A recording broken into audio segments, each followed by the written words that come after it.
दीदी छोटी तो स्कूल चली गई, मैं उसे छोड़ आया। अब मैं भी काम पर जा रहा हूँ। अगर मैं लेट हो गया ना तो मालिक मुझे डांटेंगे। हाँ हाँ जल्दी जा। और सुन, पूरा मन लगाकर काम करना। विक्रम साहब जो बोले तुझे चुपचाप वही करना है। मेरे पास तक कोई शिकायत नहीं आनी चाहिए। दीदी मैं एक बात बोलूँ, वो मेरा काम पर जाने का मन नहीं है। कल मैंने साहब के यहाँ घर की सफाई और उनके बगीचे की सफाई की थी, इसीलिए मेरे हाथ और कमर में दर्द हो रहा है। क्या मैं आज छुट्टी ले सकता हूँ? क्या कहा तूने? छुट्टी ले लो? तेरा दिमाग खराब है क्या? अगर तू काम पर नहीं जाएगा तो पैसे क्या आसमान से टपकेंगे? पिंकी के स्कूल की फीस और घर का राशन क्या मैं लेकर आऊंगी? तू घर का इकलौता लड़का है, इसीलिए तू अपना फर्ज मत भूल। काम तो तुझे ही करना पड़ेगा। वो सब तो ठीक है दीदी, लेकिन मेरी उम्र के सारे लड़के स्कूल जाते हैं, पढ़ते हैं और खेलते भी हैं, और मैं सुबह से लेकर शाम तक दूसरों के घरों में काम करता रहता हूँ। लेकिन दीदी आप तो घर पर रहती हैं, आप क्यों नहीं कर लेती काम? मैं काम करूंगी? मेरी काम करने की उम्र नहीं है, और वैसे भी मैं कोई नौकरानी नहीं हूँ जो दूसरों के घरों में जाकर झाड़ू पोंछा करूंगी। तू मेरा छोटा भाई है, तेरा फर्ज बनता है हम दोनों बहनों का ख्याल रखना। इसीलिए तो चुपचाप से विक्रम साहब के यहाँ काम पर जा। अगर तूने काम छोड़ दिया ना तो हम सब तो भूखे ही मर जाएंगे। दीदी जब तक मैं जिंदा हूँ तब तक हम भूखे नहीं मरेंगे। अब मैं काम पर जा रहा हूँ, आप अपना ध्यान रखना। ठीक है राहुल, मैं तो अपना ध्यान रखूंगी, लेकिन तू भी अपना ध्यान रखना। और सुन, शाम को जब घर आए ना तो मेरे लिए खाने को फल ले आना। ठीक है दीदी, अगर मजदूरी के पैसे मिल गए तो मैं आपको खाने के लिए फल ले आऊँगा।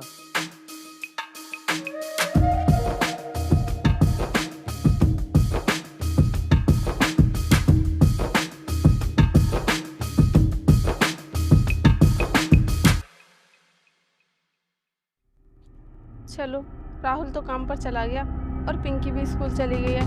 अब मैं विक्रम जी को फ़ोन करके अपने पास बुला लेती हूँ।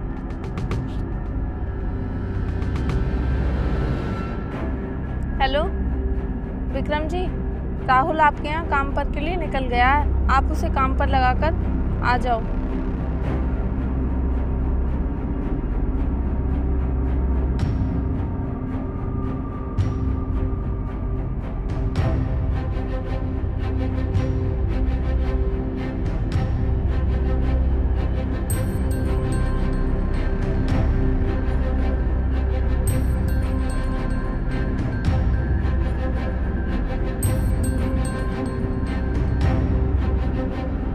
सानिया, आज तो तुम बहुत खूबसूरत लग रही हो।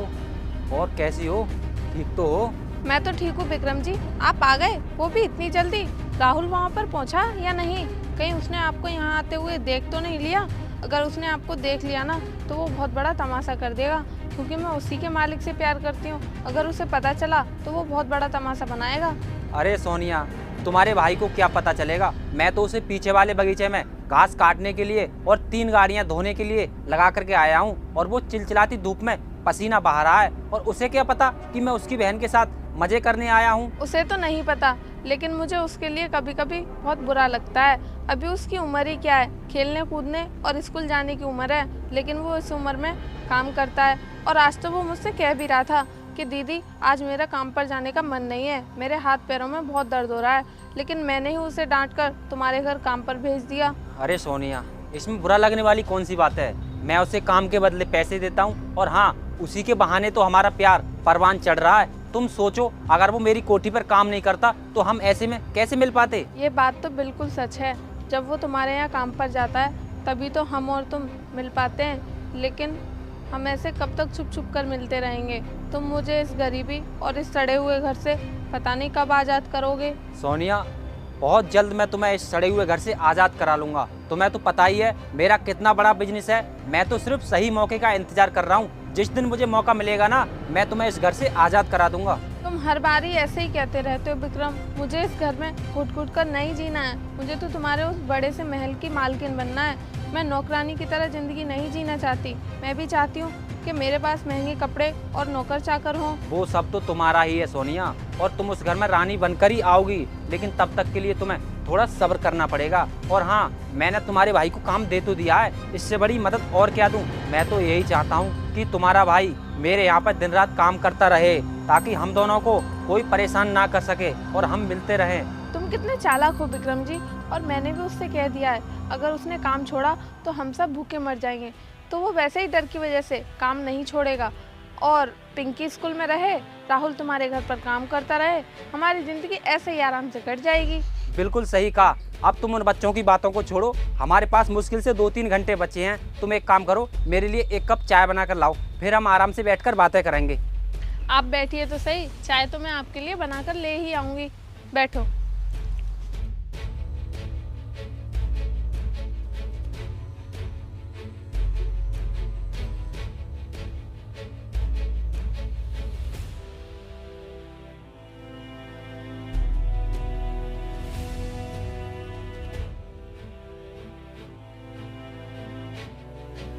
काफ़ी दिनों के बाद आज मैं गांव आया हूं।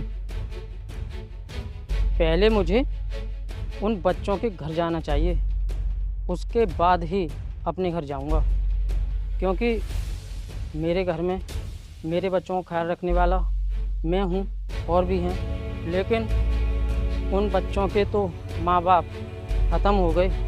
वो बेचारे कैसे गुजारा करते होंगे। मुझे उनके घर चलकर देखना चाहिए और उनकी मदद करनी चाहिए। क्या पता बेचारों के घर में राशन पानी है या ना है। अगर राशन पानी नहीं होगा ना तो मैं पैसे दे आऊँगा ताकि वो राशन पानी खरीद सकें। चलकर देखता हूँ। वैसे बच्चे खुश हो जाएंगे मुझे देखकर, क्योंकि काफ़ी दिनों के बाद आया हूँ मैं।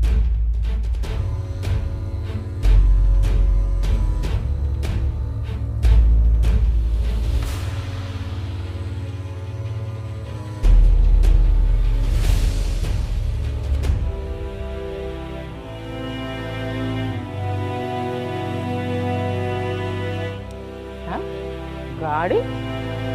ये गाड़ी किसकी है? उन बच्चों की तो हो नहीं सकती।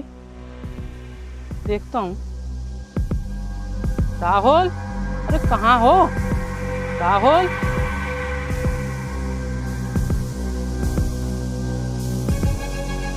सोनिया बेटी, ठीक हो तुम? और ये कौन है? ठीक हूँ चाचा जी मैं तो, लेकिन आप यहाँ अचानक से? हाँ बेटी मैं। तू ये बता, ये एक अनजान लड़का इस वक्त तुम्हारे घर में क्या कर रहा है? आखिर कौन है ये? मुझे बता तो सही। अरे चाचा जी, आप गलत मत सोचिए, आप बैठिए तो सही, मैं आपको सब बताती हूँ। बैठने बैठाने की बात बाद में बेटी, पहले मेरे सवाल का जवाब दे। घर पर पिंकी, राहुल कोई भी दिखाई नहीं दे रहा है और तू अकेली इस लड़के के साथ यहाँ पर बैठी है। आखिर ये है कौन जो तू इसके साथ बैठी है? चाचा जी, आप कुछ गलत मत समझिए, ये मुझे पिंकी और राहुल के फीस के लिए पैसे देने आए हैं। उन दोनों की फीस काफ़ी दिनों से जमा नहीं हुई, तो ये मुझे वही पैसे देने आए हैं। क्या ये पैसे देने आए हैं राहुल और पिंकी की स्कूल फीस के लिए? लेकिन ये पैसे क्यों दे रहे हैं? ये कोई रिश्तेदार तो है नहीं, क्योंकि जितने बार रिश्तेदार हैं उन्हें तो मैं भी जानता हूँ। तो फिर ये पैसे देने क्यों आए हैं यहाँ पर? चाचा जी, आपको तो पता ही है, माता पिता के जाने के बाद घर के हालात बहुत ज़्यादा ख़राब हो गए हैं। मेरे पास तो पिंकी और राहुल की स्कूल फीस भरने के लिए भी पैसे नहीं है, और मास्टर जी ने भी कह दिया है अगर दोनों बच्चों की फ़ीस जल्दी नहीं भरी गई ना तो स्कूल से उन दोनों बच्चों का नाम काट दिया जाएगा। इसीलिए मैं बहुत परेशान थी। फिर मुझे एक संस्था के बारे में पता चला जो अनाथ बच्चों की मदद करती है, और ये विक्रम जी हैं, ये उसी संस्था में काम करते हैं। और देखिए चाचा जी, ये कितने भले इंसान हैं, आज यहाँ पर खुद चल कर आए हैं ताकि मुझे पिंकी और राहुल की स्कूल की फीस के लिए पैसे दे सकें। अंकल जी, सोनिया बिल्कुल सही कह रही है। हमारी संस्था बेसहारा गरीब बच्चों की मदद करती है। हमें पता चला इनके भाई बहन की स्कूल में फीस जमा नहीं हुई है, इसीलिए हम यहाँ पर मदद करने आए हैं। अच्छा, अगर ऐसी बात है तो फिर ठीक है। भगवान आपका भला करे जो आप इन बच्चों की मदद करने के लिए यहाँ पर आए हैं। लेकिन सोनिया बेटी, तू एक बार कम से कम मुझे भी तो बता सकती थी। तुझे गैरों के आगे हाथ फैलाने की क्या ज़रूरत थी? चल, मैं नहीं था, लेकिन मेरे घर जाती तेरी आंटी तो थी, उससे बोल देती, वो मुझे बता देती और तेरी कुछ मदद कर देती, लेकिन नहीं बताया, कोई बात नहीं। पर विक्रम जी, एक बात बताओ, तुम ये पैसे स्कूल में जाकर भी तो जमा कर सकते थे। यहाँ अकेली लड़की घर में है और आप पैसे देने आए हैं, ये सब ठीक नहीं है। और वैसे भी आप तो एक संस्था में काम करते हैं, तो इतनी तमीज़ तो आपको भी होनी चाहिए कि किसी के घर अकेली लड़की है, जवान लड़की है, तो उसके घर अकेले जाकर बैठना बेकार होता है, क्योंकि दुनिया बातें बनाने में बहुत आगे है, लोगों की इज्जत उछालने में दुनिया देर नहीं लगाती। अंकल जी, आप बिल्कुल सही कह रहे हैं, मैं आगे से ध्यान रखूंगा। सोनिया जी, अब तुम अच्छे से फीस जमा कर देना, ठीक है? मैं चलता हूँ, मेरा काम हो गया, मुझे और भी बच्चों के पास जाना है, उनकी मदद करना है। ठीक है अंकल जी, नमस्ते। नमस्ते। सोनिया, बैठ बेटी। बेटी, एक बात बताऊं, वो जो कहावत है ना कि जिसका कोई नहीं होता उसका भगवान होता है, वो कहावत ना बिल्कुल सच है। भगवान कोई ना कोई रास्ता ज़रूर निकालते हैं। अब देख लो, तुम्हारी मदद करने के लिए जैसे विक्रम आया और उसकी संस्था ने तुम्हारी मदद कर दी, ये सब भगवान की तो कृपा है। बेटी, मुझे ना बहुत डर था कि कहीं मजबूरी और गरीबी के कारण राहुल के लिए पढ़ाई छोड़कर काम पर न जाना पड़ जाए, लेकिन आज ये बात सुनकर ना बहुत ही तसल्ली हो गई मुझे कि राहुल स्कूल गया है और पिंकी भी स्कूल गई है। वाकई तू बहुत अच्छे से अपने छोटे भाई बहन का ख्याल रखती है। चाचा जी, ये तो आप बिल्कुल सही कह रहे हो। मैं अपने छोटे भाई बहनों से बहुत प्यार करती हूँ। मैं खुद भूखा रह सकती हूँ, लेकिन उन दोनों को कभी भूखा नहीं रहने दूंगी। चाहे मुझे कुछ भी करना पड़ जाए, लेकिन मैं उन दोनों की पढ़ाई कभी नहीं रुकने दूंगी, क्योंकि मैं बहुत अच्छे से जानती हूँ हमारी गरीबी और मजबूरी सिर्फ राहुल के पढ़ने लिखने से ही दूर हो सकती है। वाकई बेटी, तू बहुत होशियार है। तेरे माँ बाप भी जब तुझे देखते होंगे ना, तो उन्हें भी ऊपर गर्व होता होगा कि उनकी बेटी इतनी समझदार है। खैर कोई बात नहीं बेटी, राहुल और पिंकी की फीस का इंतजाम तो उस संस्था ने कर ही दिया है। फिर भी मैं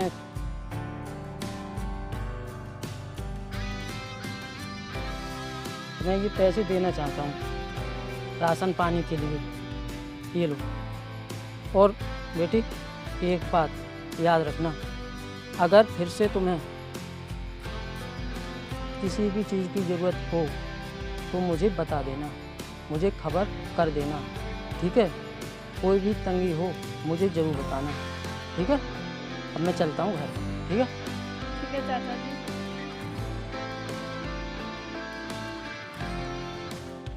राहुल और पिंकी स्कूल से आ जाएं तो उन्हें बता देना कि मैं आ गया हूँ, ठीक है?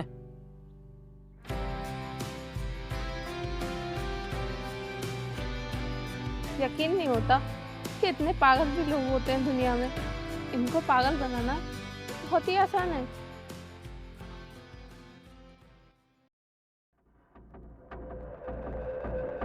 विक्रम भाई, क्या हो गया है तुम्हें? तुम्हारी वो नई प्रेम कहानी कैसी चल रही है? आजकल तुम ज़्यादा उसके ख्यालों में खोए रहते हो। अरे भाई, हमें भी तो बताओ कैसी चल रही है तुम्हारी उस लड़की के साथ प्रेम कहानी, हमें भी तो पता लगे। भाई, मेरी प्रेम कहानी तो एकदम बढ़िया और मस्त चल रही है, क्योंकि मैंने उसके भाई को अपने घर में नौकर बनाकर रखा है। मैंने उसको अपने कंट्रोल में कर रखा है। उसका भाई जब मेरे घर पर काम करता है ना, तो मैं उसकी बहन के साथ उसके घर जाकर मज़े करता हूँ। लेकिन कल तो बहुत पंगा और लफड़ा हो गया। पता नहीं उसका चाचा कहाँ से आ गया और कैसा चाचा है, मेरी तो कुछ समझ में नहीं आया। पंगा? कैसा पंगा हो गया? कौन चाचा है उसका? हमें भी तो पता चले, हमें भी तो बताओ तुम। कल तो यार मैं बाल बाल बच गया। उसकी एक रिश्तेदारी में वीर नाम का चाचा लगता है, वो कल आ टपका। हम दोनों आराम से खाट पर बैठकर बातें कर रहे थे, पता नहीं कहाँ से आ गया, उसी से पंगा हो जाता। अरे तुम ये क्या बात कर रहे हो? कोई बात हुई है क्या? अगर कोई बात हुई है तो हमें बताओ, हम किस लिए हैं? ऐसी कोई बात नहीं है यार। अगर कल सोनिया ने झूठ नहीं बोला होता तो मैं पकड़ा जाता, मेरी सारी बातें पकड़ी जाती। वो लड़की बहुत चालू है। पता है उसने अपने चाचा से क्या कहा था? मेरे लिए कहा था कि ये समाज सेवी हैं, ये हमारे भाई बहन की मदद करने आए हैं, और मैंने भी वहीं पर जवाब यही दे दिया कि हाँ, मैं एक संस्था से समाज सेवी हूँ और मैं इन बच्चों की मदद करने आया हूँ। ये तो बहुत अच्छा किया उस लड़की ने कि तुम्हें समाज सेवक बताकर तुम्हें बचा लिया। लेकिन उसका चाचा है कौन, कहाँ का है? तुम उसे एक बार हमें उसकी शक्ल दिखाओ, हम उस बुड्ढे की ऐसी हालत करेंगे कि कभी भी वो जिंदगी में उस लड़की के घर की तरफ झांकेगा भी नहीं। हाँ, बिल्कुल सही कह रहा है भाई, हम तुम्हारे दोस्त हैं, तुम तो एक बार हुक्म करो, हम उसका ऐसा इलाज करेंगे कि वो कभी तुम्हारे रास्ते में भी नहीं आएगा। अरे नहीं नहीं, अभी ऐसा कुछ मत करना, क्योंकि वो रिश्तेदार है ना, उनका इकलौता सहारा है। अगर तुमने उसे पीटा ना और ये बात पुलिस तक पहुंच जाएगी, फिर मेरा और सोनिया का सारा भाड़ा फूट जाएगा। इसीलिए ये बात अभी हमें प्यार से हैंडल करनी पड़ेगी, शांति से काम चलाना पड़ेगा। तो फिर क्या तुम लोग ऐसे ही डर डर के मिलते रहोगे? मैं उससे डरूंगा?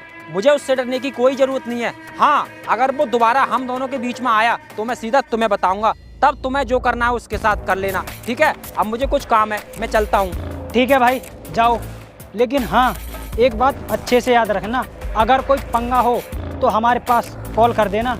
अरे यार, क्या बात की है।